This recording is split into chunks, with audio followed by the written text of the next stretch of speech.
This is our 125th anniversary of civil service month.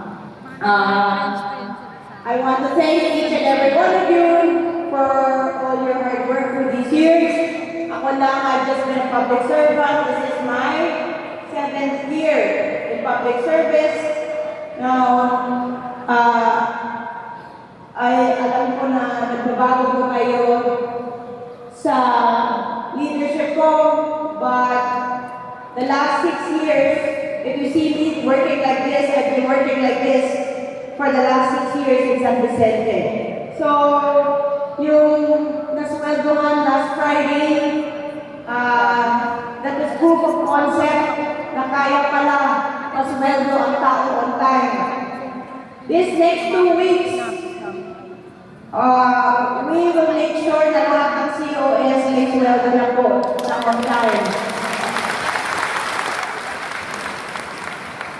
Saturday, nagpirma na ako ng 1,000 kontrata. So, mamaya, siguro another 1,000 ako. So, kung hindi niyo po alam, I don't like na magtagal ang papel sa opisina mo. Kung maski saan ako pupunta, sumusunod ang papel sa akin para pirmahan mo yan. Kung saan po ako sa bahay, kung nag-field work po ako, dinadala din ang mga importanteng dokumento. So, thank you sa cooperation. Alam ko, I also want to thank, I will also give credit where credit is due. First time ever na nakalabas tayo ng cheque sa isang araw. Never in the history na lumabas tayo ng isang cheque sa isang araw. So, thank you sa mga departments na nag-work together para makalabas, which is the budget, accounting, and treasurer's office. Palapakan naman po natin sila. Tinatry na natin na tanggalin na ang red tape para hindi na tayo ma-red tape. Diba? So, lahat ng mga checks ng suppliers, before my time, ang dami po nag-complain na sobrang tagal, kompleto ng papel, sobrang tagal ang release ng cheque. So now,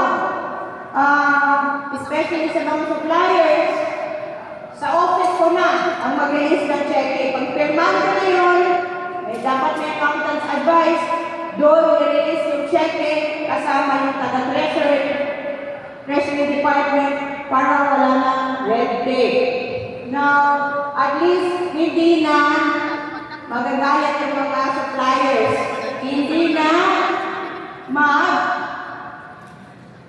ano yun? Mag-monopolize yung mga suppliers. Fair bidding tayo. Always sa mga cash advances, dahil sa plane tickets, wala nang travel and tours dito. Huwag kayong magbayad ng mga travel and tours. Ako po, malaki ang credit line ko sa bangko. Ako, bilhin ko na lang ang ticket para sa inyo. At gagamitin ko yung credit card ko lang para direct sa airline. Wala nang travel and tours kung hindi kailangan. Para mag-save ko tayo ng pera. In advance ko, binili ko na lahat ng tickets para sa Batang Pinoy.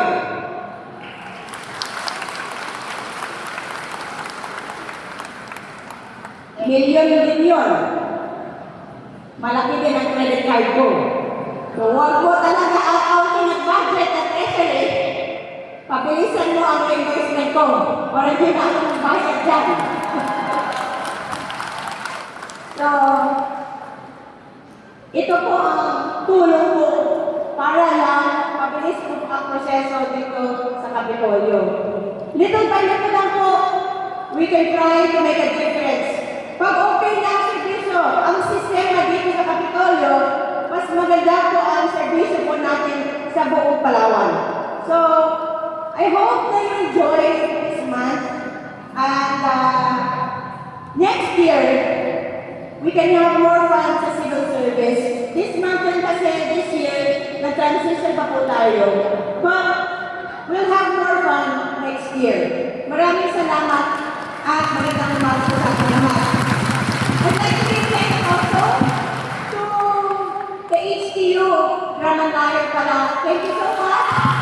Thank you so much for participating in civil service opening ceremony. Maraming salamat. Magandang umaga po sa ating lahat.